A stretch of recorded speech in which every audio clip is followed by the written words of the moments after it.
There is a door standing open in front of you right now that was not open yesterday. You cannot see it with your natural eyes, but your spirit has already sensed it, because something in you shifted the moment this began. That door has your name engraved on it. It was not opened by luck, not opened by effort, and not opened by anything you did or did not do. It was opened by God on this very day, specifically for you. And the reason you are here, reading these words, watching this message find its way to you in the middle of everything else that demands your attention, is because heaven did not make a mistake when it rerouted this moment into your life. You are not here by accident. You are here because a door opened, and something divine made sure you would notice it. But there is something else you need to understand before we go any further. That open door is not the only thing happening right now. There is also an exposure taking place. A slow, deliberate, sovereign act of God, pulling back the curtain on everything that was done against you in secret. Every conversation that happened behind your back. Every plan that was formed in the dark to keep you small. Every person who stood in a circle with others and decided, quietly and without your knowledge, that you were not worthy of the seat that was always meant for you. God has seen it all. Every whisper, every lie, every calculated dismissal. And heaven has not forgotten a single moment of what you have endured at the hands of those who were supposed to celebrate you, but chose instead to watch you struggle. You were the one they watched. You need to understand that. In the town where you grew up, in the community where you built your life, in the workplace where you gave your very best, in the church where you poured out your heart, in the family where you should have been safe, you were watched, not admired, not encouraged. Watched. There is a difference, and your soul already knows the weight of that difference. Being watched means being studied for signs of failure. Being watched means your every stumble was noted and stored. Being watched means people were waiting, silently and sometimes eagerly, to see whether you would rise or whether you would collapse under the pressure they themselves had helped to manufacture. And you felt it. You felt the eyes. You felt the quiet judgment that never quite became loud enough for you to confront directly. You felt the way certain rooms would shift. When you walked in, the way certain conversations would pause, the way certain smiles never quite reached the eyes behind them. You were not imagining those things. You were not being paranoid or oversensitive. You were discerning something real, something spiritually tangible, because God had already placed within you a gift of perception that made you sensitive to atmospheres in ways that most people around you were not. That sensitivity, the very thing they called weakness, the very thing they mocked as emotional fragility or social awkwardness, was actually the mark of a chosen one, navigating an environment that was never designed to hold someone of your caliber. Chosen one, hear this clearly. The town watched you. The circle watched you. The people who sat at tables you were never invited to, they watched you from a distance and formed opinions about your life with incomplete information, biased perspectives, and wounded motivations of their own. They saw the hard seasons, saw the moments when your faith looked thin and your circumstances looked impossible. They saw the relationships that fell apart, the dreams that appeared to stall, the prayers that seemed to bounce off the ceiling and return unanswered. They cataloged your Valley South seasons the way a courtroom catalogs evidence. And in their minds, the conclusion was already written. You were someone who would not make it. You were someone the universe had passed over. You were someone whose ceiling had already been decided, but God was watching something else. While the town was documenting your lowest moments, heaven was documenting your faithfulness. While the circle was counting your losses, God was counting the nights you refused to give up. While the voices around you were building a case for your limitation, the voice of the Almighty was building a case for your promotion. And that is the thing about being chosen that so few people who are not chosen can comprehend. Being chosen does not mean your road is cleared of obstacles. It means that every obstacle on your road is being superintended by a God who has already written the last chapter of your story. And that last chapter does not end in defeat. This is the moment everything changes. Not next month. Not after you get yourself together. Not after the circumstances align in ways that finally feel manageable. Right now, in this exact season, while the evidence still looks messy and the answers still feel delayed, God is moving on your behalf with a precision and a power that the naked eye cannot yet measure. The door that stands open before you today is proof that the narrative has shifted. The exposure that is beginning to unfold around your life is proof that God has decided it is time for the truth to surface. And the truth is this: you were never what they said you were. You were never the version of yourself that their small thinking tried to confine you to. You were never ordinary. You were never beneath the promise. You were never the cautionary tale they tried to write you into. You are chosen. You are marked by God. You carry an assignment so specific and so powerful that the darkness around you has always known it, even when you doubted it yourself. That is why the opposition has been so consistent. That is why the watch has been so relentless. You do not persecute something that poses no threat. And everything you have walked through is evidence of the kind of threat you represent to the kingdom of darkness. Right now, if you believe that this message found you for a reason, and if you feel in the center of your chest that something is awakening as these words reach you, type the number 777 in the comments right now. Type 777 as a declaration that you are standing at this open door, that you are ready to walk through it, and that you are done letting the opinions of the town define the boundaries of your destiny. This is not a coincidence. This is divine intervention. Heaven made sure this message reached you today, and the response you make in this moment is a spiritual act of alignment with everything God has prepared for your next season. And if this message is already moving something inside of you, do not keep it to yourself. Share it with someone who has been watched, someone who has been dismissed, someone who has been holding on in quiet and private ways that most people around them cannot see. Like this video as an act of agreement with your own breakthrough. Subscribe so that every message heaven releases through this channel finds its way to you without delay. Because what is beginning in section 1 of this message is only the surface of what God is about to show you. And you will not want to miss a single word of what comes next. The door is open. Your name is on it, and the town that watched you fall is about to watch something they were never prepared for. While the town was busy constructing its verdict about your life, something else was happening in a realm they had no access to. There was a reading taking place, a divine reading. One that had nothing to do with your performance and everything to do with your purpose.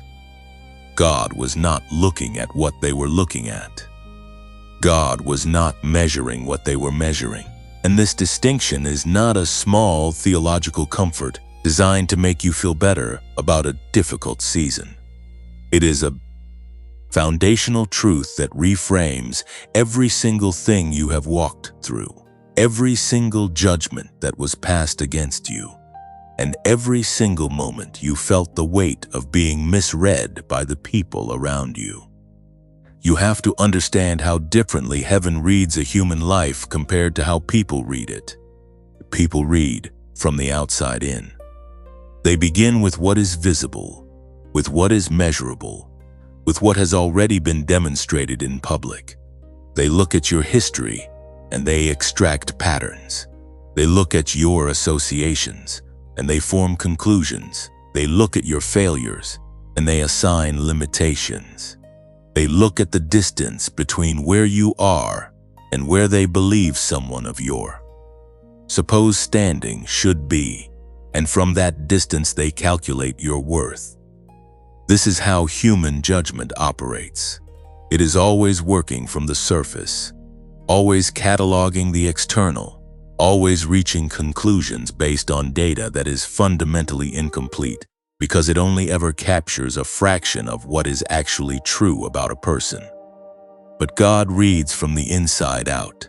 When heaven looks at you, the first thing God sees is not your track record. The first thing God sees is what He placed inside you before the world ever had a chance to respond to you. He sees the original manuscript of your life, the version that existed in His mind before your parents met, before your name was given, before your first breath separated you from eternity and delivered you into time. That manuscript contains something that no amount of human failure has the authority to overwrite, because it was written by a hand that does not make mistakes and does not change its mind. Jeremiah chapter 1 verse 5 carries the weight of this truth when God declares that before He formed you in the womb, He knew you, and before you were born, He set you apart. This is not poetry for the sake of comfort.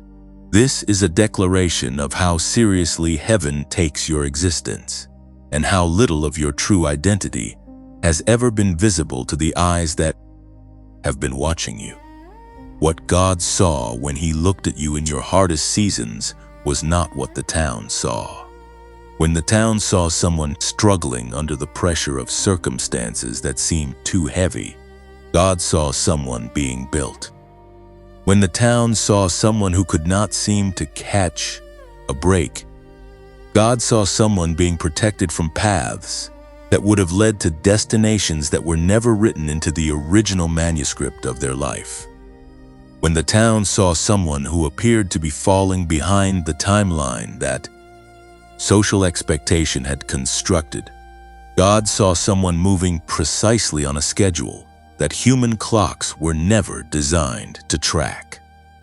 The two readings of your life have never been compatible, and they were never meant to be, because they are operating from entirely different sources of information. Consider what it means that God chose you, knowing everything you would face, knowing every relationship that would wound you, knowing every season that would test your faith to its outermost limit, knowing every moment you would sit alone and wonder whether the promise was real or whether you had somehow misread the signals of your own calling. He chose you with full knowledge of all of it, and He did not revise His decision. He did not look at the complexity of what your life would contain and determined that a different candidate might be a safer investment. He looked at all of it, every valley, every wilderness, every storm, and He said, "This is the one. This is the life through which I will demonstrate something that cannot be demonstrated through an easier road." That is not abandonment. That is the most specific kind of selection that exists. Think about the people in Scripture that God chose and consider what the town would have said about them. Moses had a criminal record and a speech impediment and was hiding in the wilderness when God appeared to him.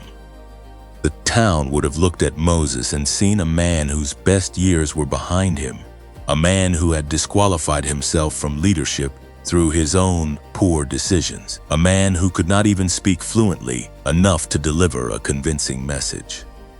But God looked at Moses and saw the deliverer of a nation.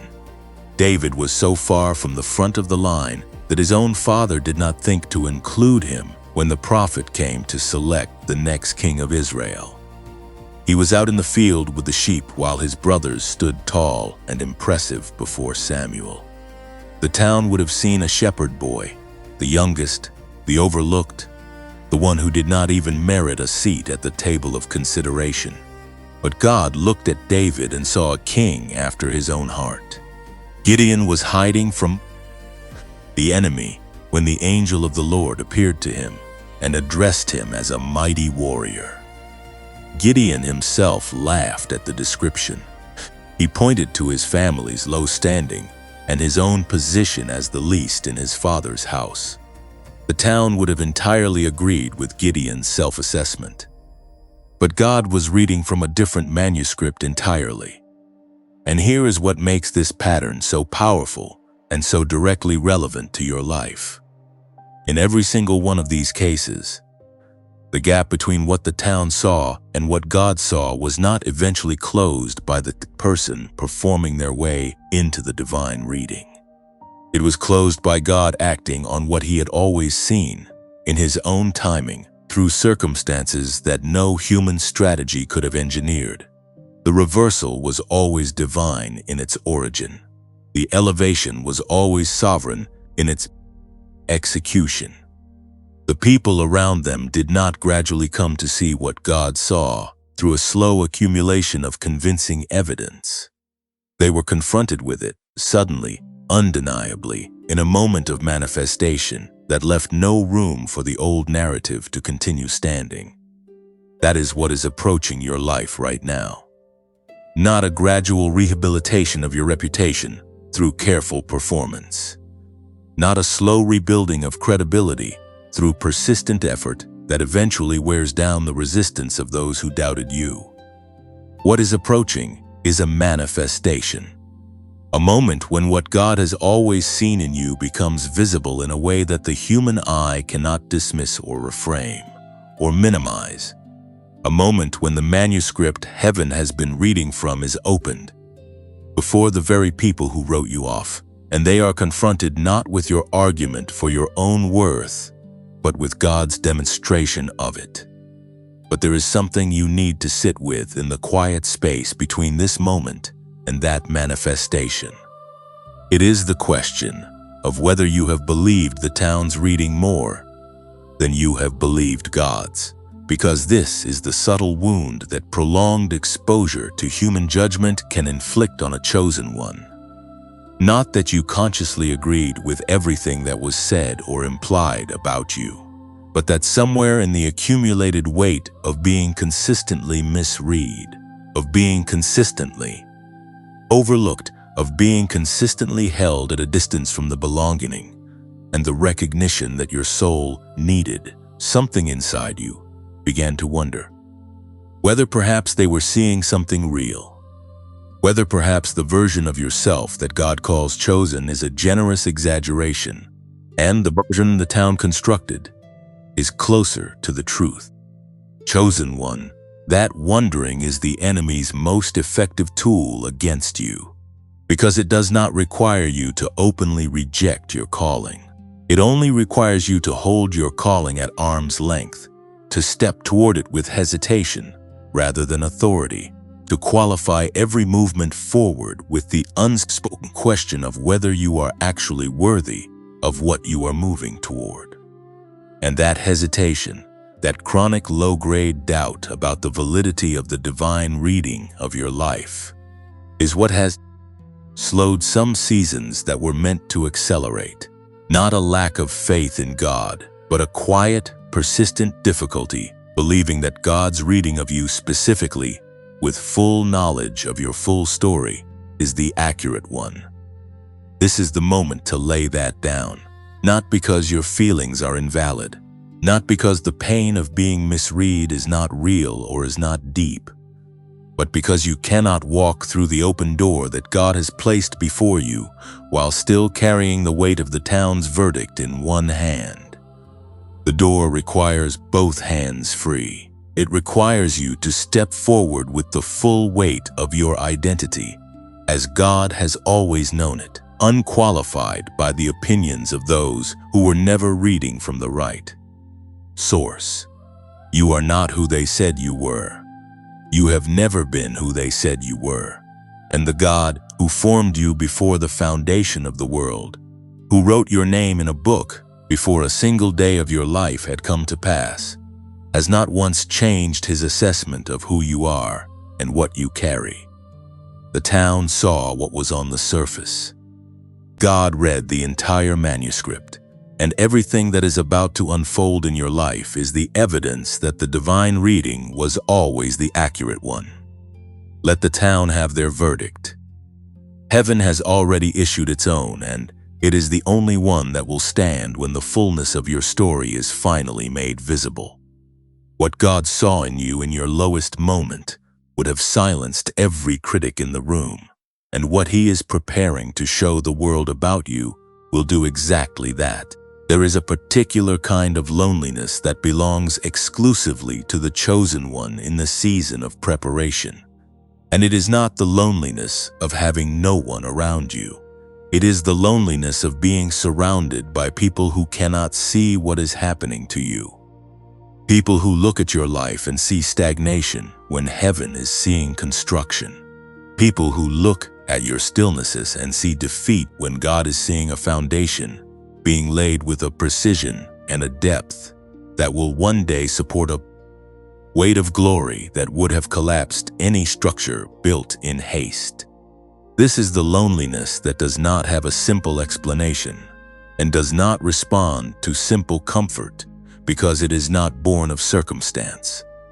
It is born of calling. And if you have lived inside that particular loneliness for any significant stretch of time, then what you are about to read is going to reach into a place inside you that has been waiting a very long time to feel understood. The hidden years are real. They are not a myth invented to comfort people who feel left behind.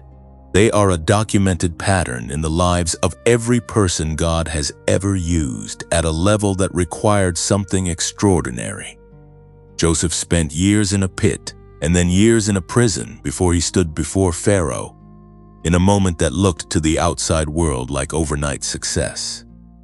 But heaven knew it was not overnight. Heaven knew it was the slow, deliberate, sometimes painful accumulation of a character being built layer by layer in the dark, in the quiet, in the years when no one was applauding and no one was watching with admiration. Moses spent 40 years in the wildernesses before the burning bush appeared. 40 years. An entire generation of time, from the perspective of human impatience, appearing to be wasted. But God was not wasting a single day of it. Every sunrise Moses watched over those desert hills was adding something to the man that the palace of Egypt never could have produced. Every moment of obscurity was a classroom. Every moment of silence was a lecture. Every moment of apparent delay was a deposit. And then there is you. Your hidden years have their own texture, their own specific geography of difficulty and silence and waiting. They may look nothing like Joseph's pit or Moses' wilderness on the surface, but in their spiritual function, they are identical, because the purpose of the hidden years is never punishment. The purpose of the hidden years is always preparation, and the depth of the preparation is always proportional to the weight of the assignment that is coming. This means that the longer and the harder your hidden season has been, the more significant is the thing God is preparing you to carry. You do not go through an extended wilderness for a small assignment. You do not endure years of being overlooked and misread and quietly marginalized for a calling that requires only a surface-level equipping. The intensity of your preparation is a clue to the magnitude of your purpose. Think about what the hidden years have actually done inside you. Not what they have appeared to do from the outside, but what they have genuinely produced in the interior of who you are. They have developed in you a patience that cannot be faked and cannot be taught in a seminar. They have produced in you a compassion for suffering that only comes from having suffered in ways that required you to make a choice about whether bitterness or grace would become your default. They have given you an understanding of God that is not theoretical, not inherited from someone else's testimony, but forged in the specific fire of your own experience of choosing to trust Him when the evidence for trusting Him was not immediately visible. These are not small things. These are the precise qualities that will make you effective at the level God has designed you to operate at. Because the people you are being sent to reach are not people who need someone with a polished presentation and comfortable history. They need someone who has been where they are and came out on the other side still believing, still standing, still anchored to a God who did not let them go. Your isolation was not rejection. This is one of the most important reframings your mind needs to receive in this season. When the invitations stopped coming, when the inner circles closed themselves off from you, when the connections that you thought would open doors seemed instead to quietly dissolve, it did not mean that heaven had agreed with the town's assessment of your value. It meant that God was curating your environment with a precision that human social engineering could never achieve. He was removing from your immediate proximity the voices and the influences and the relationships that would have spoken into your formation, things that were not in alignment with the manuscript he was writing. He was creating a quiet around you that felt like abandonment, but was actually a controlled atmosphere, a sacred space in which he could do the deepest work without the interference of noise that would have diluted it. There are things God can only say to you in the quiet. There are dimensions of your identity that can only be revealed when the crowd is thinned and the applause has stopped, and the only sound left is the sound of his voice, reaching into the most honest and unperformed version of who you are. The hidden years were the years of that conversation.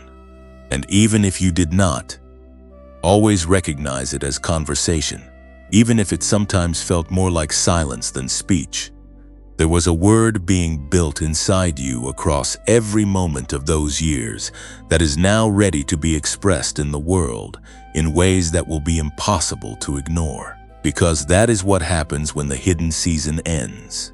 It does not end with a quiet transition that only you can notice.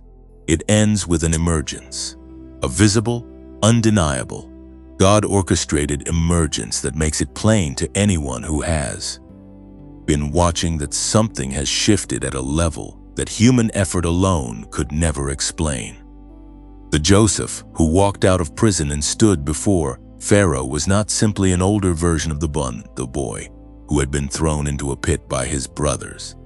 He was a different kind of man entirely, carrying a different kind of authority, speaking with a different kind of weight, carrying in his eyes the evidence of a journey that had refined him into exactly what the moment required. And the moment recognized him, not because he announced himself, but because what God had built in him during the hidden years was now visible in everything about him. That same recognition is being prepared for you. The season of hiddenness is not a permanent condition. It is a transitional state, and the transition has a destination, and the destination is a platform that your hidden years have been quietly building beneath your feet this entire time. You could not see it being built because foundations are built underground, but it has been going up, stone by stone, season by season, through every moment of preparation that felt like nothing was happening. And when the time comes for you to step forward into the fullness of what God has prepared, you will not be stepping onto shaky ground. You will be stepping onto something that has been built to last, something that was constructed not by human ambition or human strategy, but by the sovereign hand of a God who builds things with eternity in mind. You are not behind. You are not too late. You have not missed your window. The hidden years have not stolen your destiny. They have been financing it. Every moment of obscurity has been an investment into a visibility that will come with an authority that instant success could never have produced. And that authority, the authority of someone who was prepared before they were promoted, is the kind of authority that does not fade when circumstances shift. because it is not rooted in favorable circumstances. It is rooted in a character that was built in the fire, tested in the wilderness, and kept by a God whose purposes do not fail. If this message is speaking to something real in your life, something you have been carrying quietly and privately for a long time, then let it out in the simplest way you can. Like this video as an act of agreement with your own preparation. Share it with someone who is in their hidden season right now and needs to know that what feels like delay is actually divine design.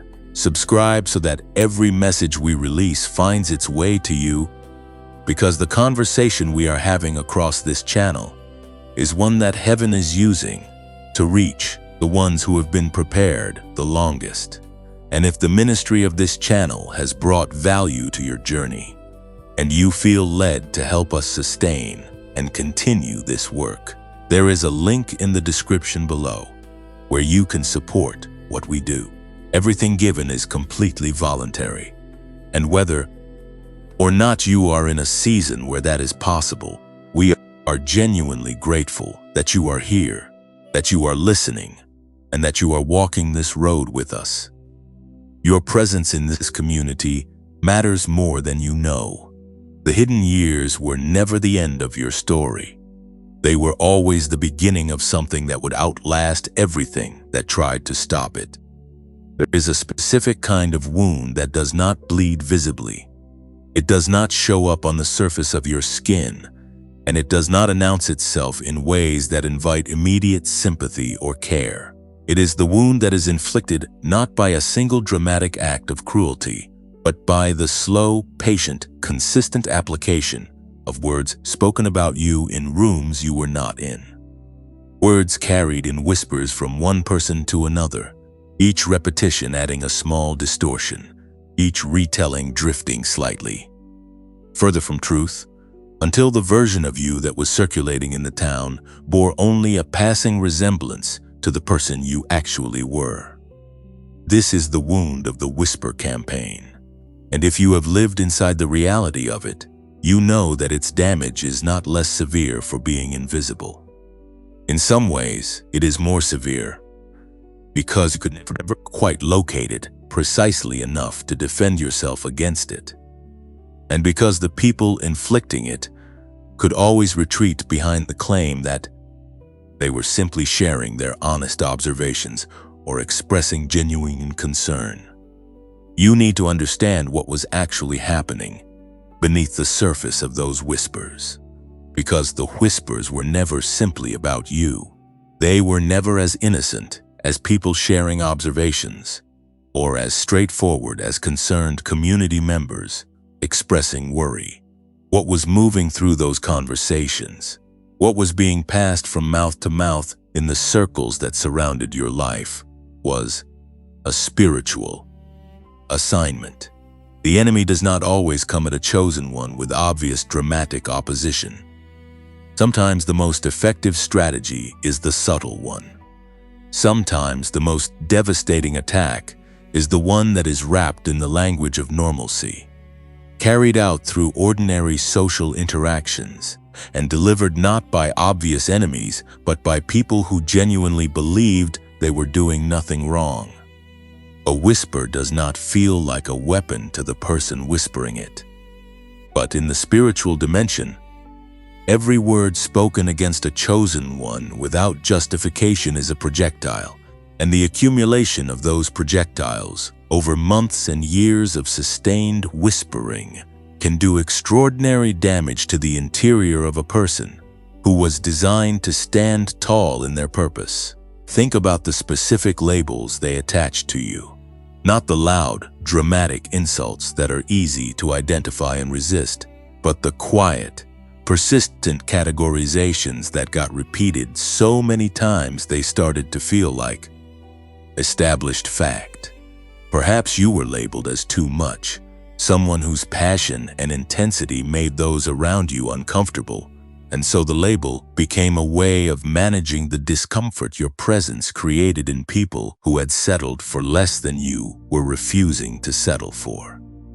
Perhaps you were labeled as unstable, someone whose faith in an unseen God and whose willingness to take risks based on that faith looked to the practical minds around you like an inability to function sensibly in the real world.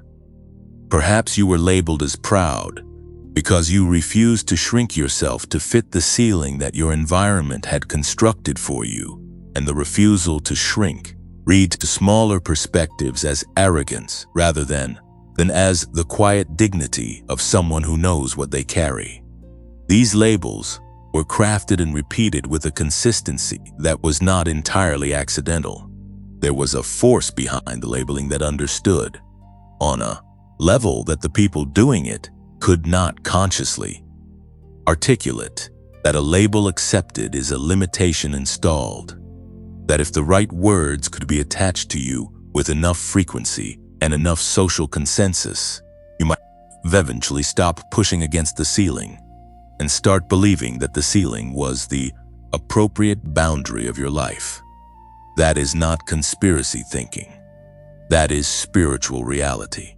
The enemy has been studying the lives of chosen ones long enough to know that the most effective way to neutralize a threat is not to destroy it openly, but to convince it to neutralize itself through the quiet acceptance of a diminished identity.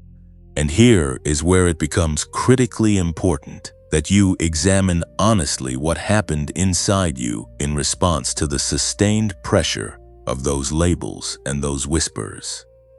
Because the wound of the whisper campaign is not only in what was said, it is in what you began to believe in the private spaces of your own mind, in the 3 a.m. conversations you had with yourself when the world was quiet and the doubts were loudest, in the moments when the accumulated weight of being consistently misrepresented pressed against your confidence in the calling and made you wonder whether perhaps the crowd had a point.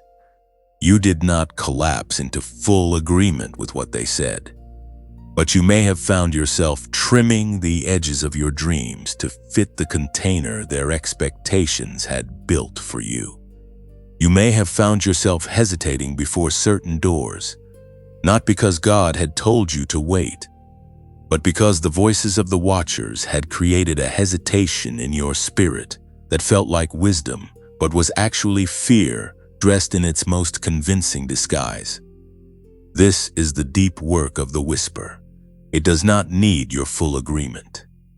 It only needs to create enough static in the signal between you and your destiny that your forward movement becomes irregular, uncertain, punctuated by doubts that should not have had access to you in the first place.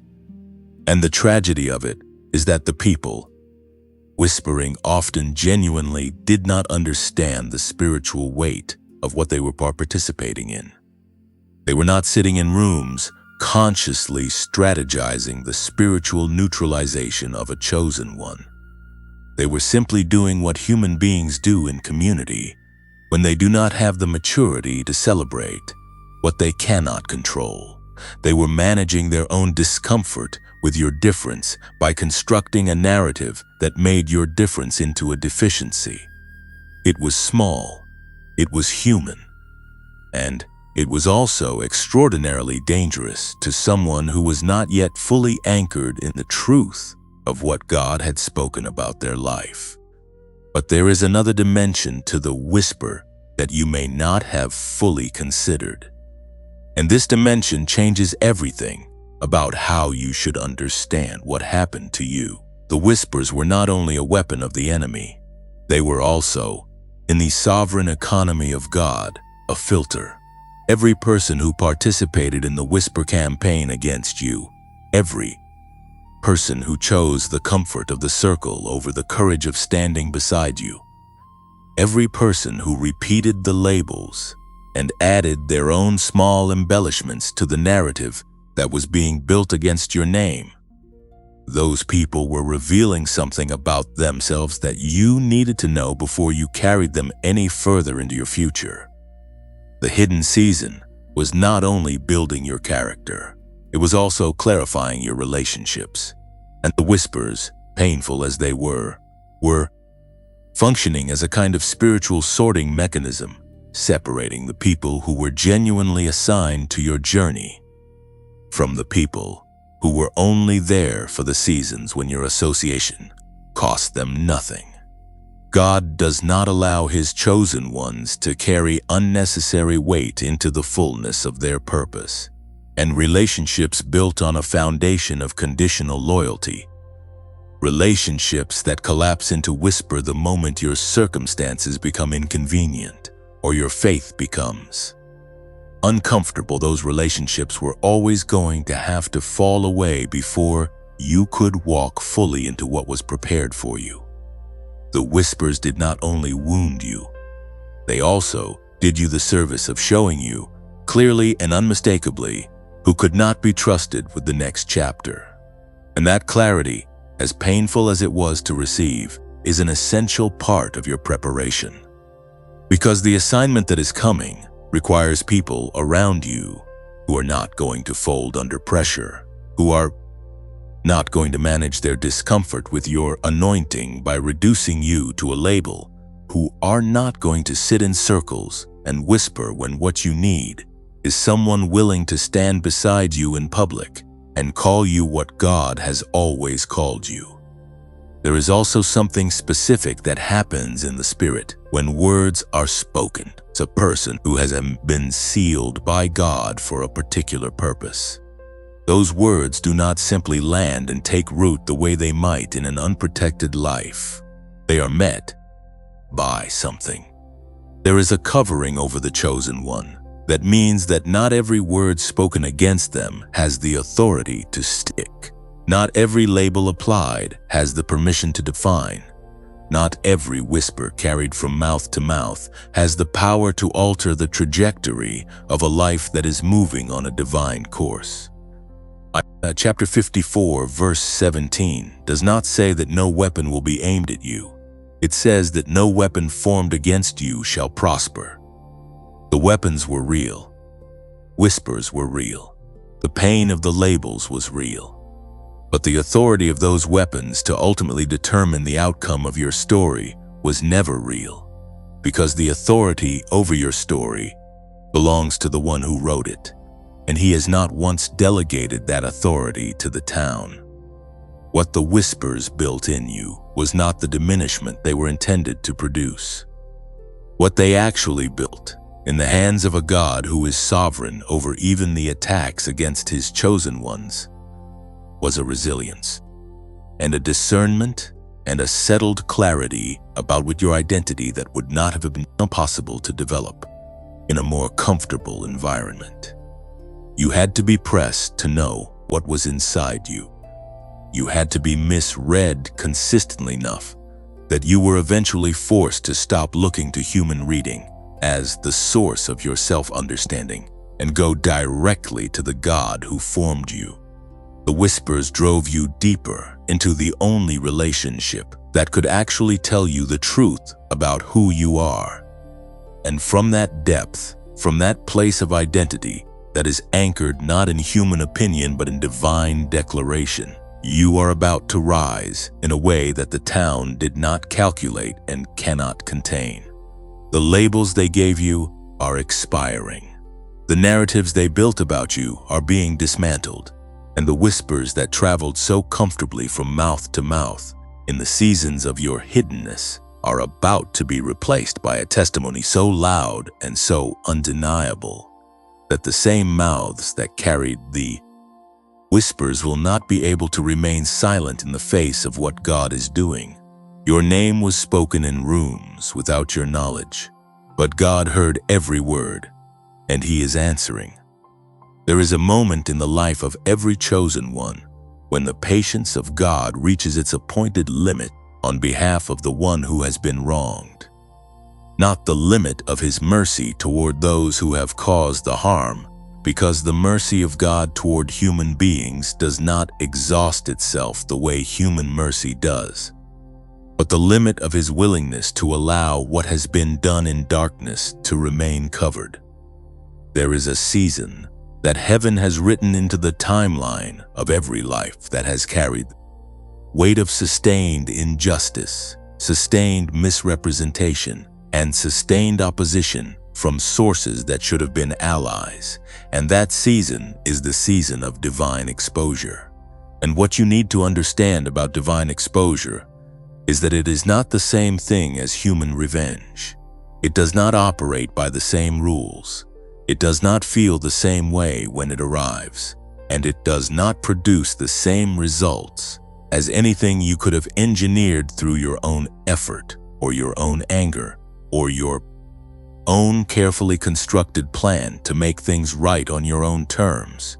Human revenge, when it finally comes after years of accumulated injustice, tends to be loud and uncontrolled and ultimately unsatisfying, because it is driven by pain rather than by justice, and pain is never a precise instrument. It overshoots. It damages things that were not meant to be damaged. It creates new wounds in the process of trying to address old ones. And perhaps most significantly, it keeps the person seeking it anchored to the offense, tied to the wound, unable to move fully into their future, because they are still emotionally located in their past. This is why God is very deliberate in his instructions to his chosen ones about the matter of personal vengeance. Romans chapter 12 verse 19 is not a suggestion for the spiritually advanced. It is a protective instruction for anyone who wants to walk into their destiny with both hands free and both feet moving forward. Vengeance belongs to God, not because he is possessive of it, but because he is the only one who can execute it justly, completely, and in a way that serves the future of the one who has been wronged, rather than trapping them in the past. And when God executes exposure, it is precise, it is targeted. It reaches exactly what needs to be reached, and it leaves untouched what does not need to be disturbed. There is no collateral damage in a divine exposure, because the one orchestrating it has perfect knowledge of every person involved, every motivation that drove every action, every hidden agreement that was made in private, and every consequence that each element of the exposure needs to produce in order to serve the ultimate purposes of heaven. You cannot expose with that kind of precision from a place of human emotion. You can only expose with that kind of precision when you are God, and you have been watching the entire situation from outside of time with perfect clarity and perfect justice. So what does divine exposure actually look like when it begins to move in real life? It rarely looks the way we imagine it in our more dramatic moments of wishful thinking. It is not usually a single, spectacular, cinematic moment where everything is suddenly revealed in one sweeping act that leaves everyone speechless. It tends to begin with small fractures, things that were carefully held together by the effort and the intention of those who had something to hide begin to show hairline cracks. Conversations that were held in confidence begin to develop leaks. Patterns of behavior that were always present but carefully managed begin to become visible to people who previously could not see them. The stories that people told about you, the versions of your life that were circulating in rooms you were not invited into, begin to run into the complications that all false narratives eventually face when they are held up against the growing evidence of your actual life and your actual character and your actual God-given progress. This is the nature of truth. It is not passive. It does not simply wait in a corner for someone to discover it and decide to act on it. Truth has a momentum of its own, a pressure that builds quietly beneath the surface of every situation where it has been suppressed, until the surface can no longer contain it, and it begins to push through the cracks in ways that the suppressors did not anticipate and cannot control. Every lie that was told about you is sitting on top of that pressure right now. Every misrepresentation that was allowed to circulate without correction is experiencing that pressure. Every narrative that was built on an incomplete or deliberately distorted account of who you are is feeling the strain of a truth that has been patient but has not been idle. And then there is the matter of the people who participated. Not the architects of the opposition, but the ordinary participants, the ones who repeated things without fully verifying them, the ones who allowed their proximity to the wrong voices to make them instruments of something they would not have chosen if they had understood what they were participating in. These people are also being reached by the exposure, but in a different way. What is being exposed to them is not primarily about you. What is being exposed to them is about themselves, about the ease with which they allowed their ears to be used as highways for information that should have been questioned, about the comfort with which they settled into the social consensus about your life without doing the deeper work of discernment, about the specific moments when they had the opportunity to stand in a different place and chose not to. This exposure is not designed to destroy them. It is designed to produce in them something they could not produce on their own, which is an honest confrontation with the limitations of their own character, and an invitation to grow into something better. Because here is the extraordinary thing about how God exposes what was done against His chosen ones. The exposure is not only for the benefit of the chosen one, it is also an act of mercy toward the people who were used against them. When God pulls back the curtain, He is not simply settling a score. He is creating an opportunity for every person touched by the exposure to make a different choice, to reach a different understanding, to step into a different version of themselves than the one that participated in the opposition. Some will take that opportunity. Some will respond to the exposure with genuine repentance and genuine transformation. And those people will become unexpected allies in the next chapter of your story. Others will not take it. Others will double down, will find ways to reframe the exposure in terms that protect their original narrative, will resist the confrontation with truth that heaven is offering them. But that resistance will not alter the outcome of your story.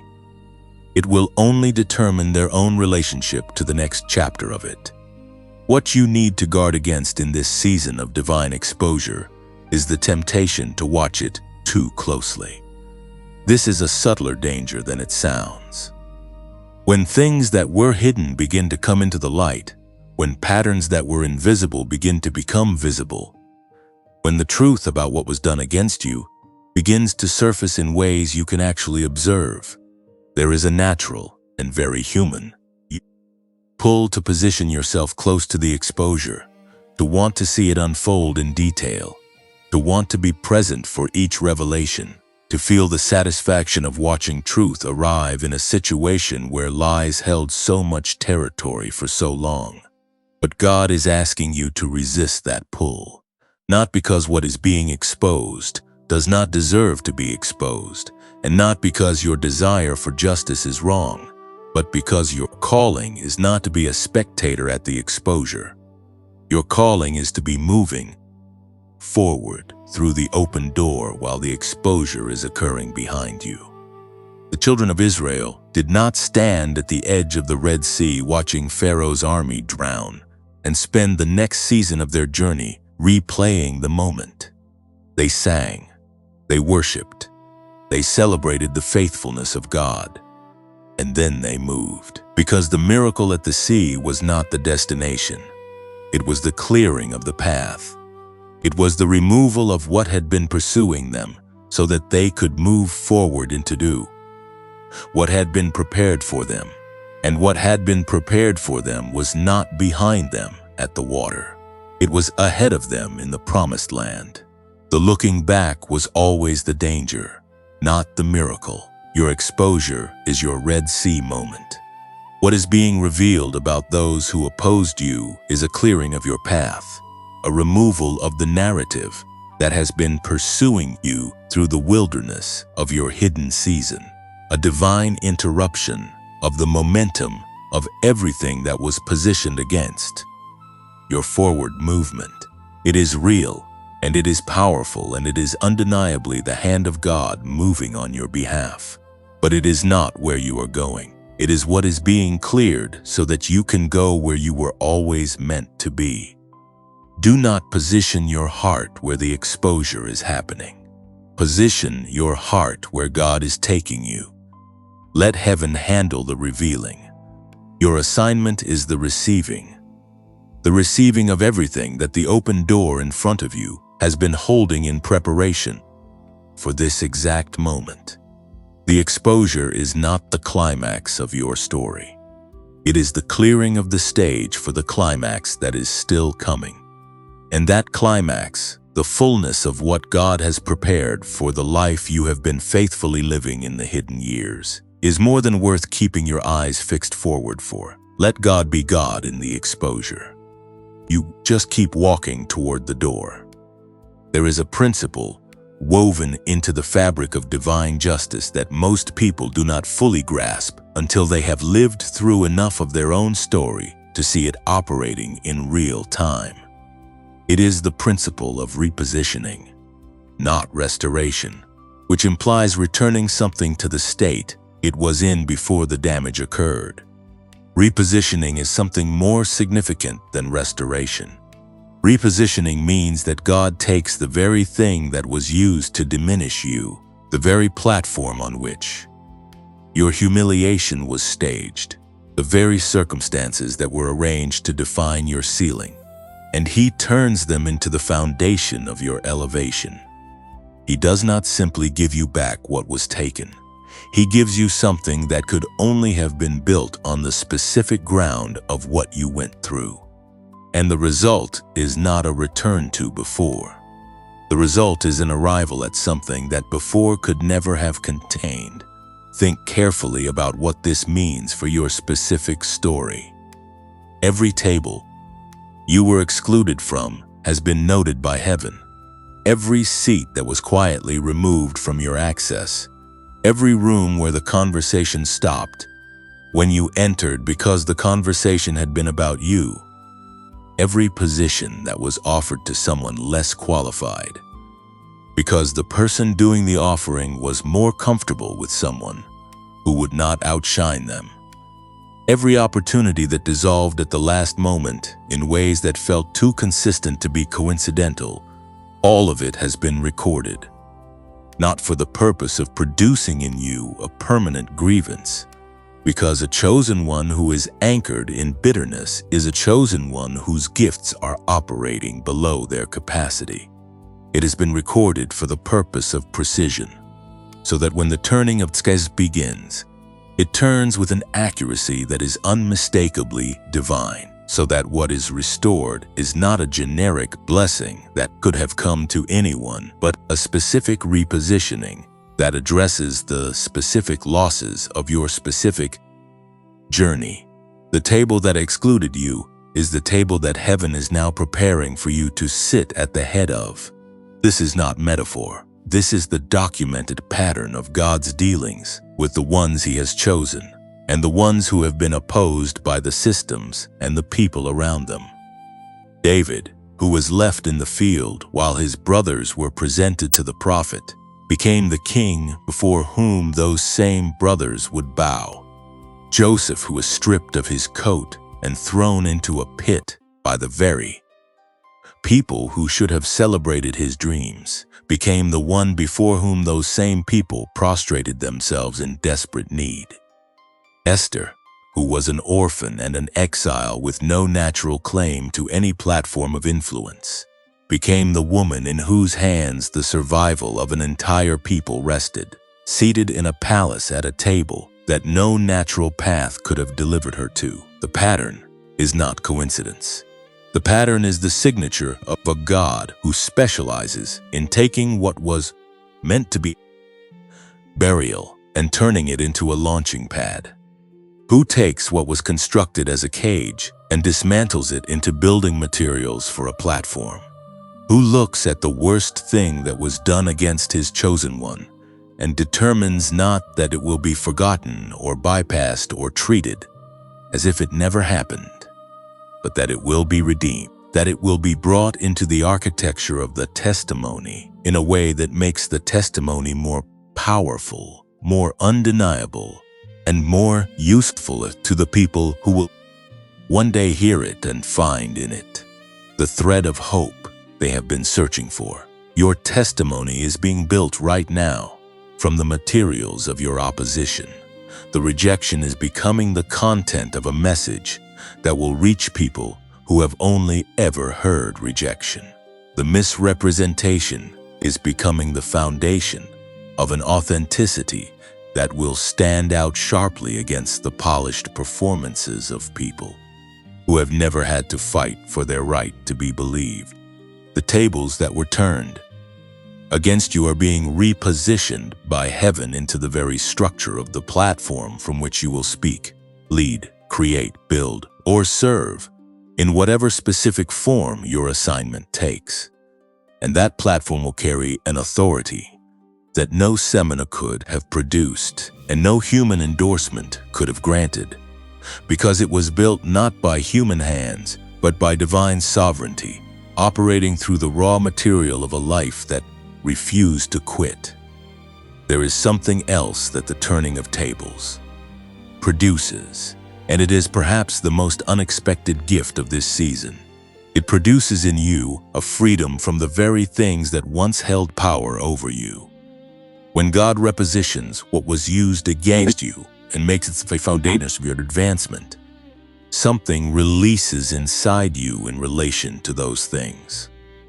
The tables that you were excluded from lose their power to define your worth, because you are no longer standing outside them looking in with longing. You are standing in a place that those tables in their original form were never large enough to contain.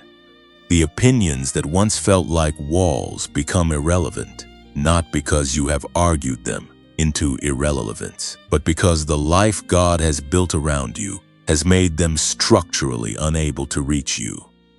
You do not have to fight for your seat at a table that was too small for your purpose. Heaven has been building you a different table entirely, one sized appropriately for the fullness of what you carry. This freedom is one of the most important things to receive in this season, because it changes the energy with which you move forward. A chosen one who is still fighting for validation from the sources that withheld. It is a chosen one who is spending strength on a battle that has already been won.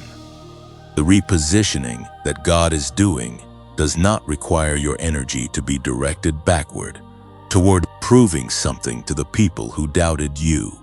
It requires your energy to be directed forward into the fullness of what is being opened before you. The people who need to see the evidence of your repositioning will see it. You do not need to arrange the viewing. God is very capable of making sure that the right eyes see the right things at the right time. Now, before we continue, I want to pause and speak to you directly and honestly about this channel and what it means to me. This channel had its monetization removed by YouTube. I want you to know that clearly, because I believe in being transparent with the people who trust me with their time and their attention. But I also want you to know that losing monetization did not stop these videos, and it will not stop them. I make this content entirely as a ministry because I believe with everything in me that these messages are reaching people who need them, people in their hidden seasons, people who have been watched and whispered about and repositioned by God in ways they are still trying to understand. I am not willing to stop serving that community because a platform removed a revenue stream. But I do want to give you the opportunity, if this ministry has brought real value to your journey, to be part of sustaining it. Not because you owe it, not because there is any spiritual transaction attached to giving or not giving, but because if these words have reached something real inside you, and if you are in a season where supporting this work is something you are able to do, then there is a link in the description and in the pinned comment where you can do that. Every contribution, regardless of size, goes directly into making sure these messages continue to reach the people God is sending them to. And if you are not in a position to give financially right now, please know that your presence here, your attention, your faithfulness in showing up for these messages is itself a form of support that I do not take lightly. I am genuinely grateful for every single person who watches, who listens, and who carries these words into their own life and their own community. If this message is moving something in you, share it with someone who is in the middle of their turning season, someone who has not yet seen the tables begin to shift, but who needs to know that the shift is coming. Like this video as a declaration that you believe God is repositioning what was used against you, and subscribe so that every message released through this channel finds you without delay. Because what comes next in this message goes even deeper into the territory of what your repositioning is going to look like in the days ahead. The tables are turning, not because you forced them to turn, because God decided it was time. And when God decides something, the turning is not tentative. It is thorough, it is complete, and it is specifically designed to leave no doubt in the mind of anyone watching about who was responsible for what just happened. The platform being built from your pain is almost ready, and when you step onto it, you will understand why it had to be built the way it was. There is a version of you that has spent an exhausting amount of time and energy trying to make people believe what God has already declared. A version of you that has carefully constructed arguments for your own worth, that has presented credentials and evidence and track records in the hope that the right combination of proof would finally produce the recognition that your soul has been quietly hungering for. A version of you that has adjusted its tone, its presentation, its approach, trying to find the angle at which the people around you would finally see what you have always known was there. And the exhaustion of that version of you is real, because it has been doing a job it was never designed to do, carrying a weight that was never yours to carry, fighting a battle on a field that was never the right field to begin with. Because here is what heaven has been trying to communicate to you through every season of being overlooked and every experience of having your value contested by people who did not have the authority or the information to make an accurate assessment. You were never required to prove yourself to those who were assigned to overlook you. Read that again and let it settle into every layer of your understanding. You were never required to prove yourself to those who were assigned to overlook you. The overlooking was not an accident of circumstance that better performance on your part could have prevented. It was a spiritual to certain people and certain systems in your life, not because you deserve to be overlooked, but because the chosen one, who learns to draw their identity from the voice of God rather than from the validation of people, becomes a force that cannot be manipulated by the withdrawal of human approval.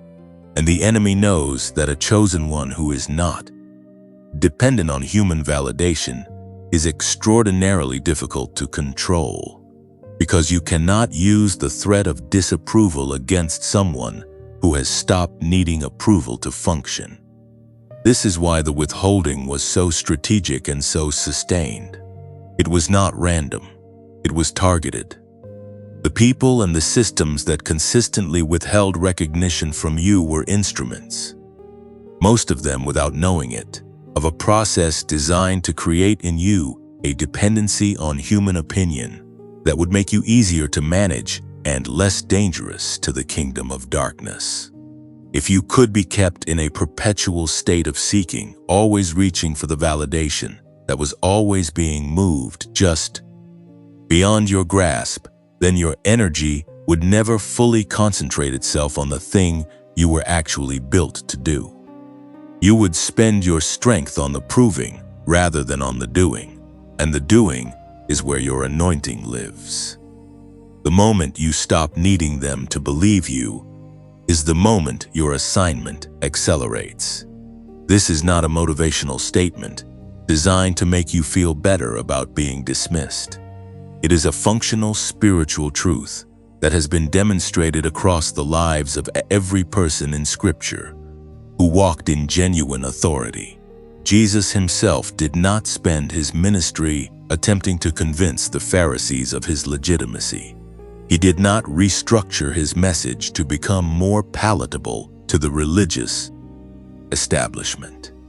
He did not moderate the power of what he carried in order to make those in authority more comfortable with his presence. He moved in the fullness of his assignment, and the authority that moved with him was so undeniable that even those who hated him were forced to acknowledge that something was operating through him that they could not explain away. The proof was never in the argument. The proof was always in the movement.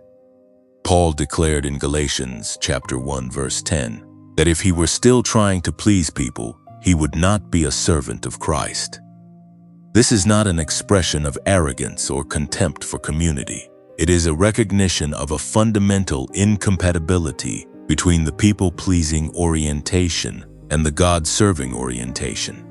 They cannot fully coexist in the same life at the same level, because pleasing people requires adjusting to what people want to receive, and serving God requires delivering what God has commissioned you to carry, and those two things are not always the same, and are sometimes in direct opposition. The chosen one who has not yet resolved this tension is the chosen one who is constantly caught between the pull of divine assignment and the pull of human approval. And that tension does not produce peace.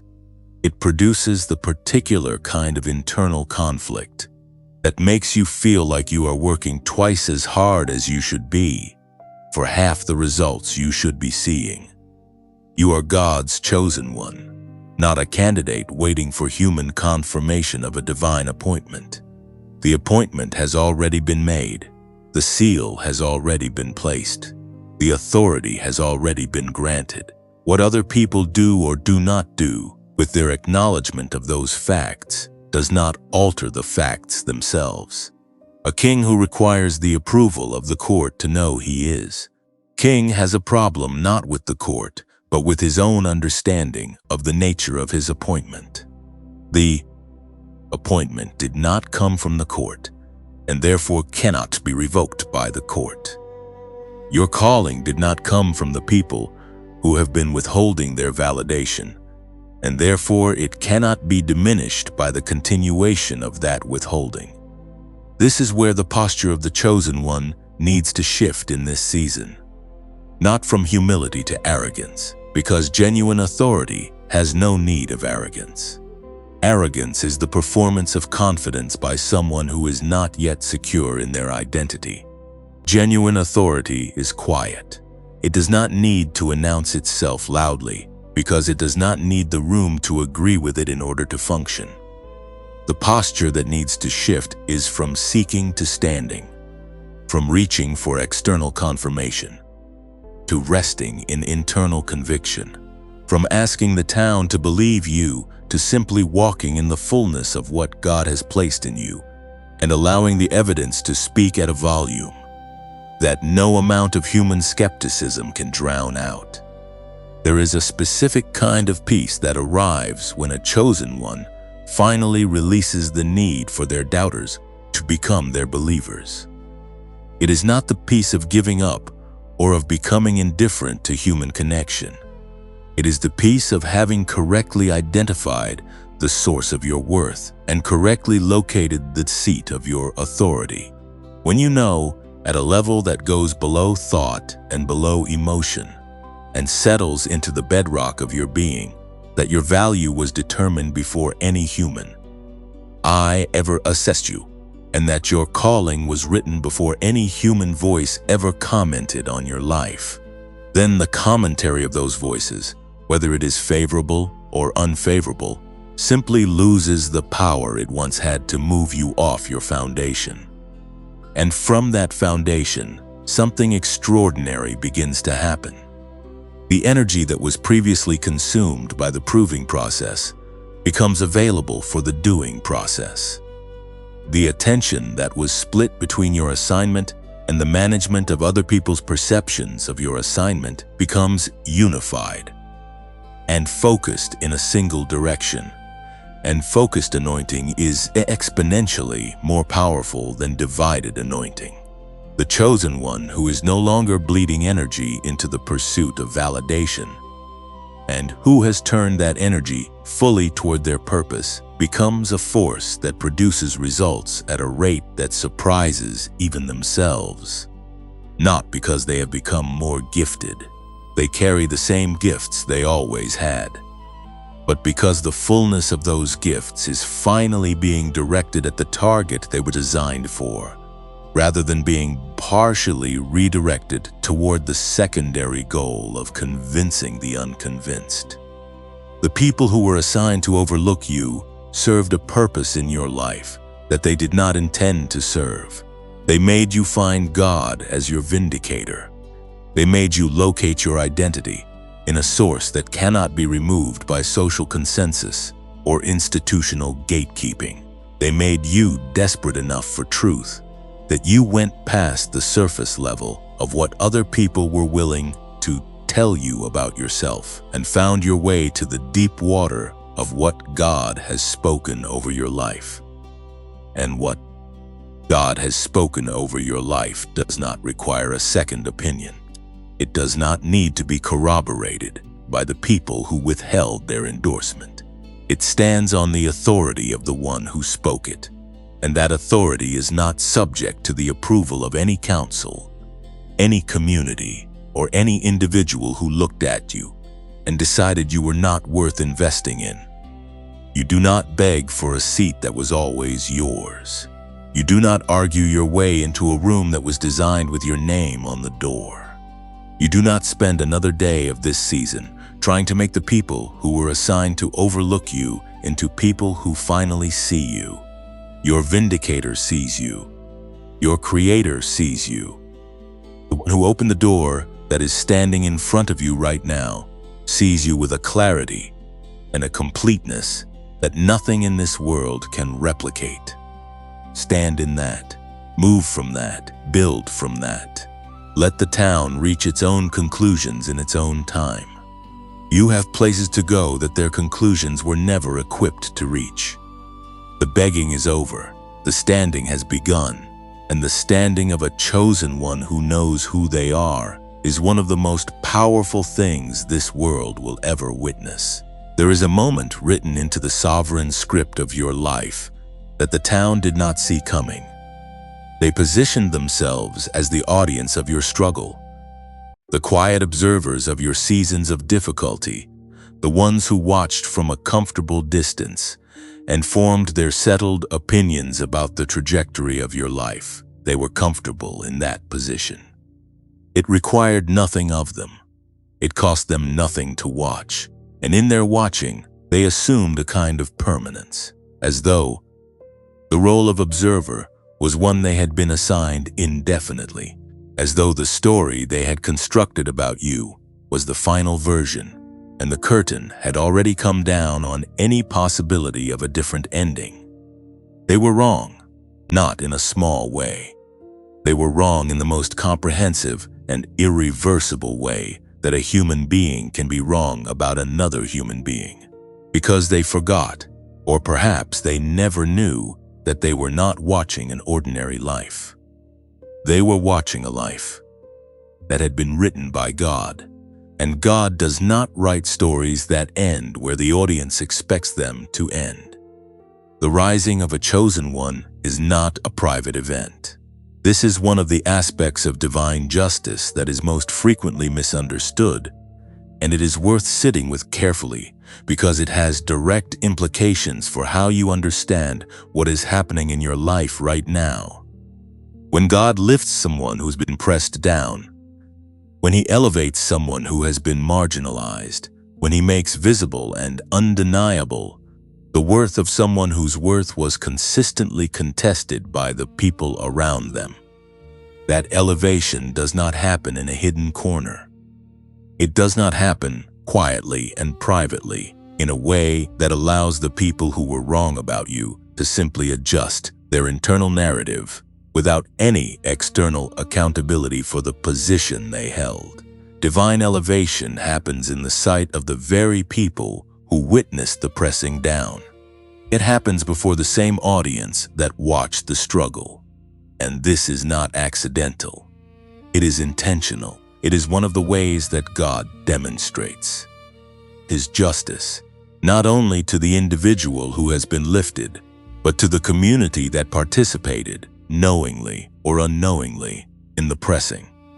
Psalm 37 verse 34 carries the weight of this reality when it instructs the chosen one to wait on the Lord and keep His way, and He will exalt you to inherit the land. And when the wicked are cut off, you shall see it. You shall see it. The promise is not only that something will happen, but that you will be present to witness what happens when heaven moves on behalf of the life that has been faithful. The people who watched you in your valley season are being divinely appointed to watch your mountain season. And the word divinely appointed is not rhetorical.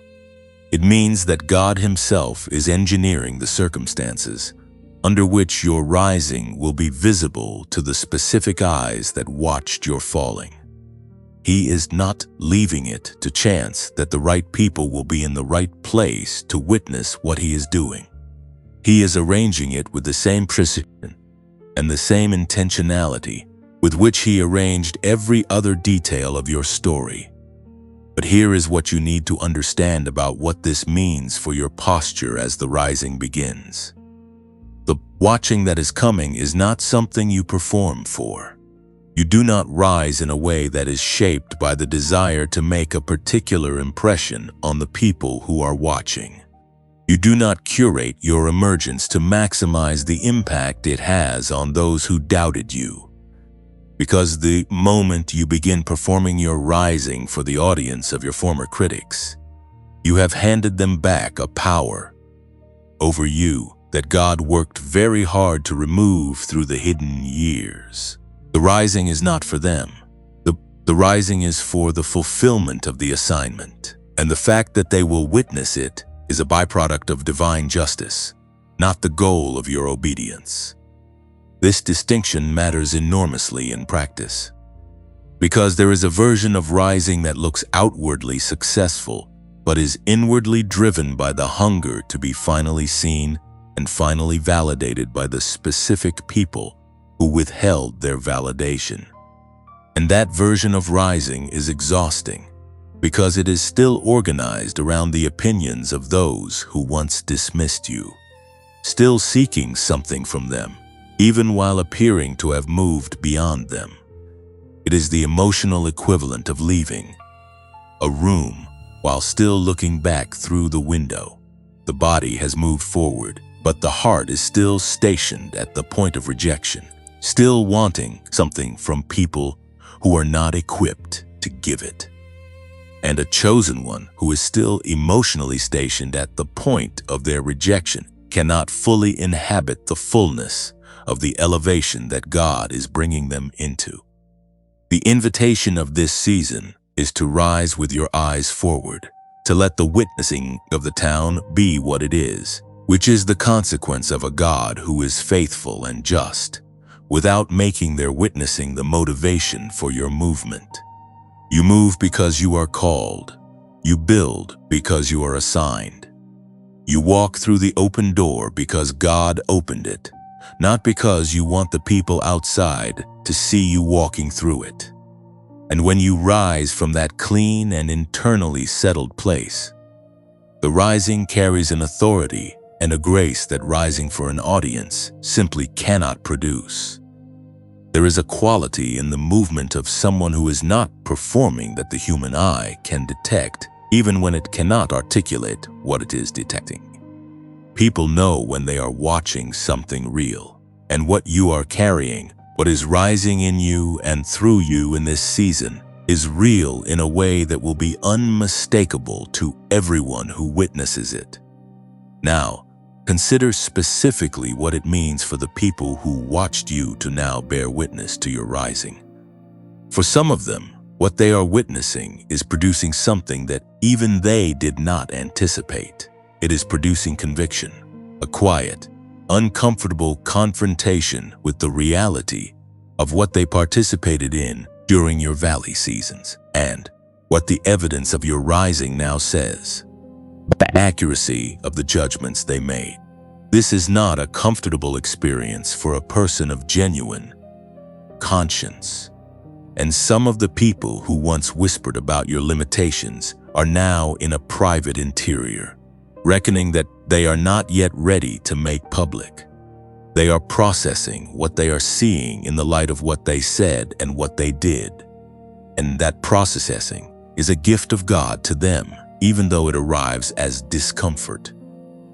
Others who are witnessing your rising are experiencing something different. They are experiencing a recalibration of their own faith. Because when they see what God does for the one who held on, the one who did not quit, the one who kept trusting through seasons that gave them very little external reason to keep trusting, it reaches something in their own relationship with God and their own understanding of what faithfulness can produce. Your rising is not only your testimony, it is also their evidence. It is the living, breathing, undeniable demonstration of a principle they may have believed theoretically, but now have to contend with practically. And that confrontation with evidence has the power to transform not only their perspective on your life, but their entire relationship with what they believe is possible for their own. This is the dimension of the chosen one's rising that goes far beyond personal vindication. You are not rising simply so that those who doubted you can update their assessment of you. You are rising so that the people God has assigned to your sphere of influence can encounter, through your life, the reality of a God who does not abandon the faithful, who does not leave the hidden years unrewarded, and who can be trusted completely even when the evidence of that trustworthiness is not yet visible to the natural eye. Your emergence is a message. Your elevation is a sermon. Your refusal to remain in the position the town assigned you to is a declaration that the God you serve is not limited by human consensus, not constrained by social expectation, and not impressed by the verdicts of those who were working with incomplete information. The town must now bear witness. They do not have a choice in this matter. What God has decided to make visible will be visible, and the eyes that were positioned to watch your struggling will be repositioned by the same sovereign hand to watch your soaring. And what they will see will not be the polished, performance-ready version of a person who finally won the approval contest. What they will see is something rarer and more powerful than that. They will see a life that was kept by God through everything it walked through and was brought out on the other side carrying something that the difficult road put there and the easy road never could have. Right now, in the comments below this video, type just these 3 words: I am rising. 3 words. A simple declaration that you are not staying in the position that the watching assigned you to, that you are moving forward into the fullness of what God has written for your life, and that the audience of your valley is about to become the witnesses of your mountain. Type it now. Let those words be the sound of a chosen one stepping fully into the season of their rising, unashamed and uncontained. The town is watching. But this time, what they are watching is different. This time, what they are watching is the evidence of a God who never once agreed with the verdict they reached about your life. And that evidence is only just beginning to fully display itself.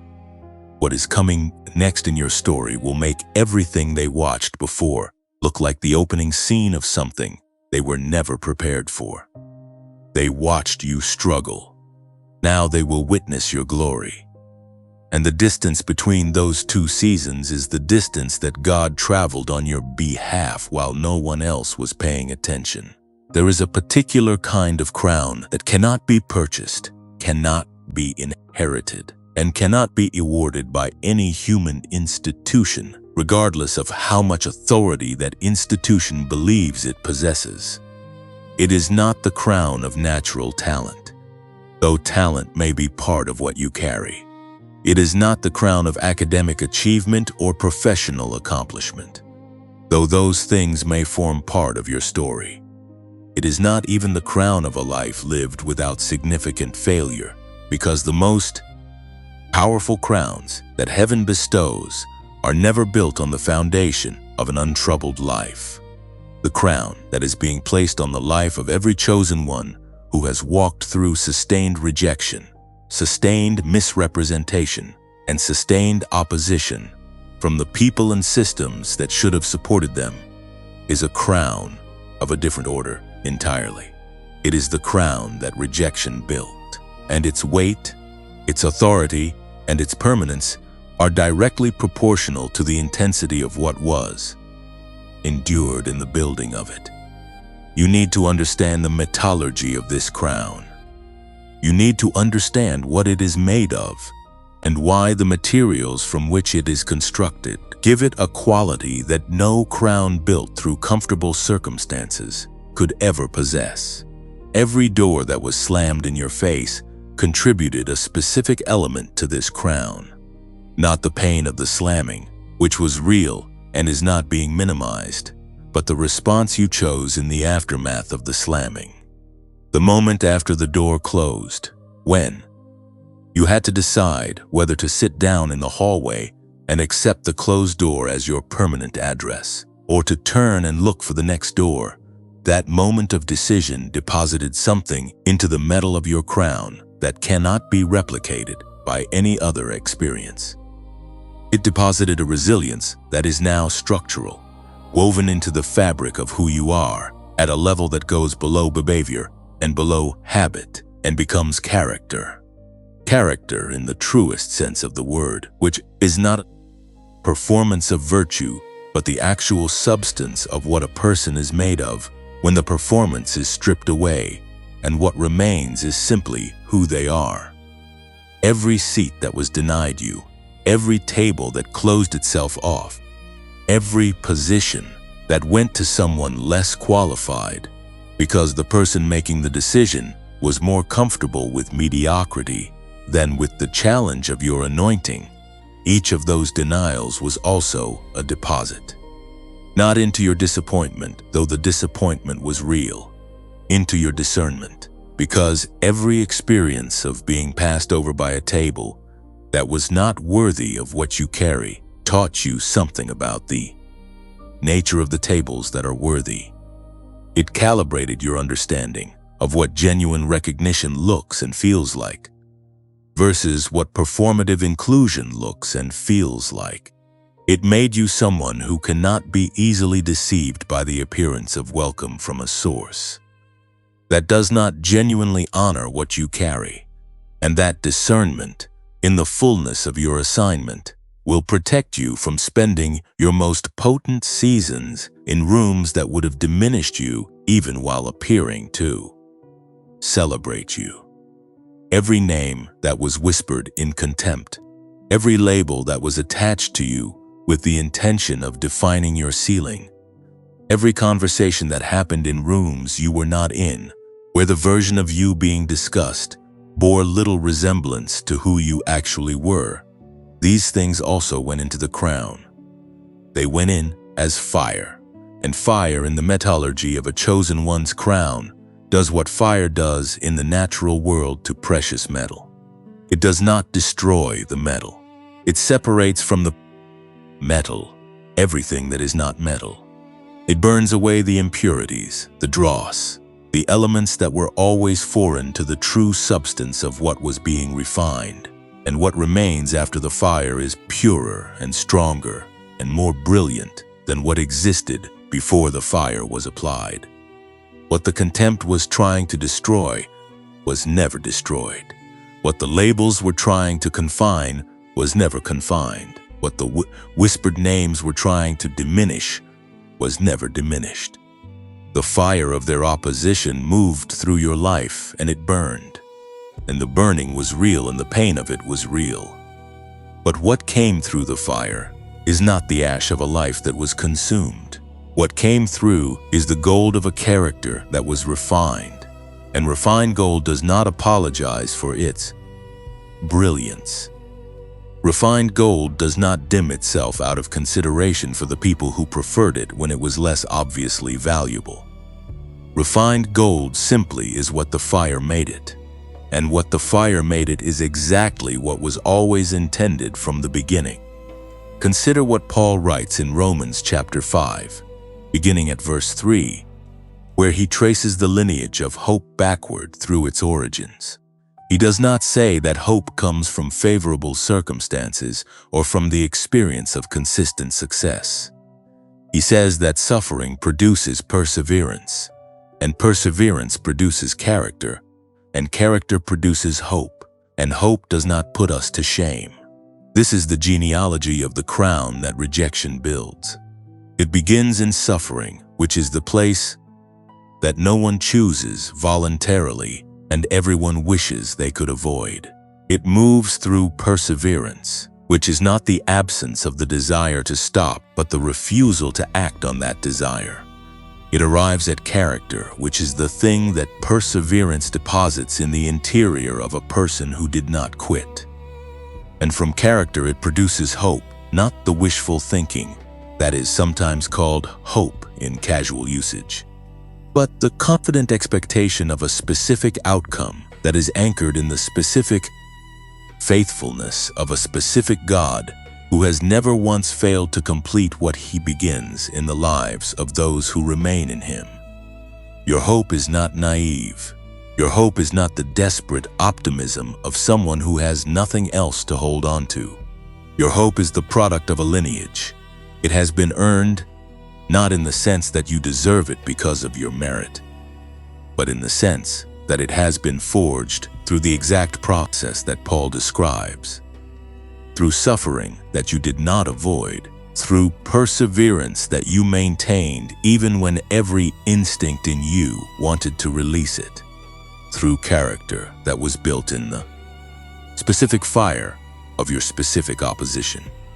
You do not hope because you have not been tested. You hope because you have been tested, and the testing did not produce in you what it was designed to produce. It produced something entirely different. It produced the unshakable conviction of someone who has watched God be faithful in the dark, and therefore has no rational basis for doubting his faithfulness in the light. The crown that rejection built is also a crown of authority over specific territories that comfort could never have given you access to. Because the authority to speak into a life that is in the middle of being rejected by the people around it does not come from having read about rejection or from having observed it from a safe distance. It comes from having been in it, from having felt the specific weight of walking into rooms where you were tolerated, but not genuinely welcomed, from having experienced the particular loneliness of being in the middle of a community and still feeling fundamentally unseen by it, from having sat with the specific silence of a season when the people who should have been encouraging you were instead discussing your limitations in rooms you were not invited to. That experience, that specific and painful and deeply personal experience, is the credential that qualifies you to reach people who are living inside it right now and cannot find their way out of it. The crown is not only a symbol of what you endured, It is the evidence of what you are equipped to carry. It is the demonstration that what came against you to break you instead built something in you that will outlast everything it tried to destroy. And the people who will eventually sit in the audience of your assignment, the ones who will hear your voice and read your words and be touched by the specific expression of your purpose, they will recognize something in you that they have been unable to find in the more comfortable voices that have spoken into their lives. They will recognize the authority of someone who has been where they are and came out carrying something real rather than something rehearsed. Every door that slammed gave you the authority to speak to those who are still standing in front of closed doors. Every seat that was denied you gave you the heart to create a seat for someone who is standing outside the table of their own belonging. Every name whispered in contempt gave you the sensitivity to speak the names of people whose names have been spoken over in contempt, and to speak them differently, to speak them with the weight of someone who knows what it costs to have your name attached to something other than your true identity. The crown is not only yours to wear, it is yours to use. It is a tool of your assignment as much as it is a symbol of your journey. Do not look at what the rejection cost you and only see the loss. Look at what the rejection produced in you and see the resource. The cost was real. The pain was real. The seasons of being overlooked and underestimated and quietly pushed to the margins were real, and they were not what God intended for the people who inflicted them on you. But the product of those seasons, the person you have become on the other side of them, the authority you carry because of them, the crown that has been built from the specific materials of your specific journey, that is also real. And it is more valuable than anything you would have had if the road had been easier. The crown that rejection built is yours. It was made for your head and it fits no one else. And the day you fully accept it, fully wear it without apology and without the residual hesitation of someone who is still waiting for external permission to be who God has already declared them to be, that day the fullness of your assignment begins to move at a speed and with a power that will make everything that came before it look like preparation. Because it was preparation, all of it, every single moment of it, and the crown it built is ready. You have arrived at this moment, carrying everything that the previous seasons built in you. And it is important that you understand what arriving here actually means. It does not mean that every question has been answered, or that every wound has been fully healed, or that the circumstances of your life have arranged themselves into a configuration that finally feels safe enough to move forward in. Arriving at this moment means something more significant than the resolution of external circumstances. It means that you have been brought by the hand of a God who does not make mistakes in his timing to the threshold of the fullness of what you were made for. And the threshold is not the destination. The threshold is the invitation. The invitation to step out of the doorway and fully into the open, without the protective cover of hiddenness, without the familiar weight of the waiting season, without the identity of someone who is still becoming, and into the identity of someone who has arrived at the moment of their full expression. This is what it means to step into the open, chosen one. Not to step into a place where everything is comfortable and certain and guaranteed by the evidence of your natural senses, but to step into the fullness of your calling with both feet, with your whole heart, with the complete weight of the authority that God has been building in you through everything you have walked through. To step into the open is to stop allowing the memory of the closed doors to create hesitation at the open ones. It is to stop letting the volume of the past voices drown out the clarity of the present call. It is to stop negotiating with yourself about whether you are ready, whether the timing is right, whether the conditions are favorable enough, and to recognize that the God who opened the door is the same God who will sustain you in the walking through it.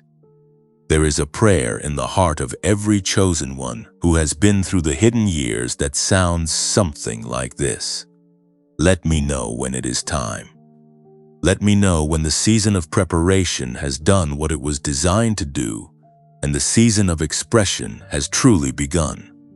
And what heaven is saying to you through this entire message, through every section of what you have received today, through the specific way this word found its way to you at this specific point in your journey, is that the answer to that prayer is arriving now, not in some vague and undefined future moment, not after a few more seasons of waiting that look identical to the seasons you have already been through.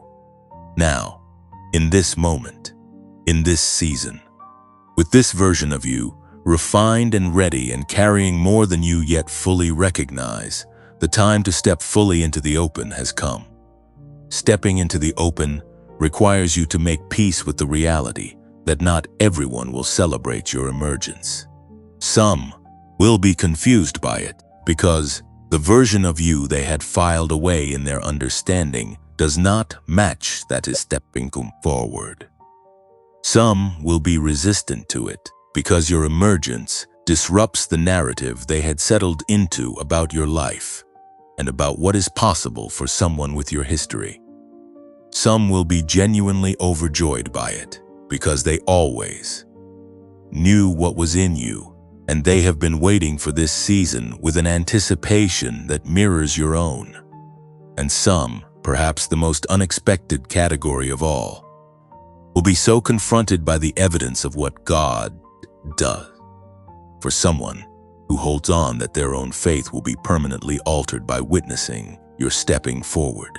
All of these responses are happening simultaneously in the people around you, and none of them determine whether you step forward. Only God determines that. And God has spoken. The town that watched you in your valley is about to see something that reframes everything they thought they understood about your story. Not because you are going to announce your arrival or make a performance of your stepping forward, but because the genuine authority of someone walking in the fullness of their purpose is impossible to overlook. It has a quality to it that does not require a microphone or a press release or the endorsement of the people who previously withheld their endorsement. It announces itself simply by being what it is, fully and without apology, in the space that was always designed to contain it. The door is open.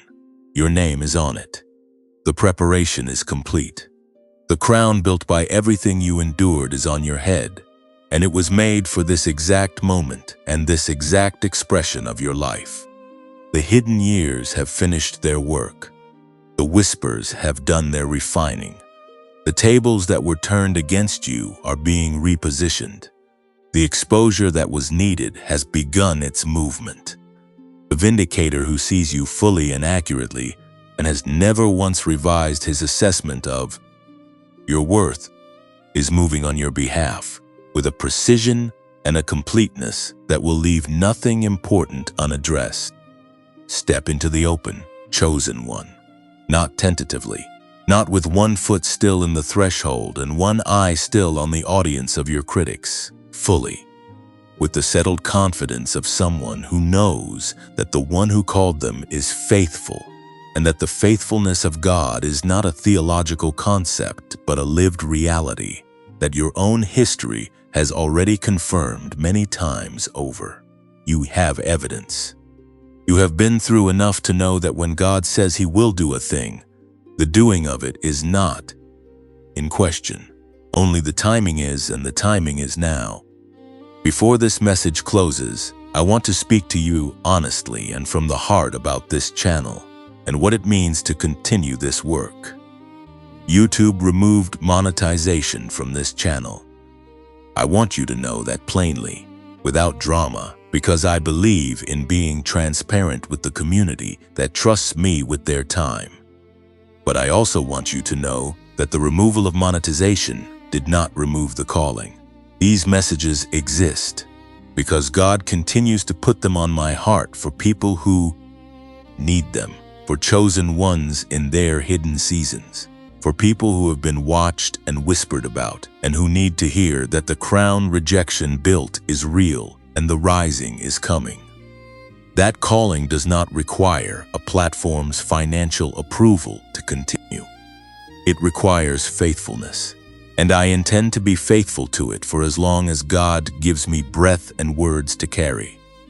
But if this ministry has genuinely reached something in you, if these words have found the places in your interior that needed to be found, and if you are in a season where you are able to support the continuation of this work, there is a link in the description below and in the pinned comment where you can do that. Everything given is completely voluntary. There is no spiritual transaction attached to giving or to not giving. But every contribution, whatever its size, goes directly into sustaining the ability to continue producing these messages for the people who need them.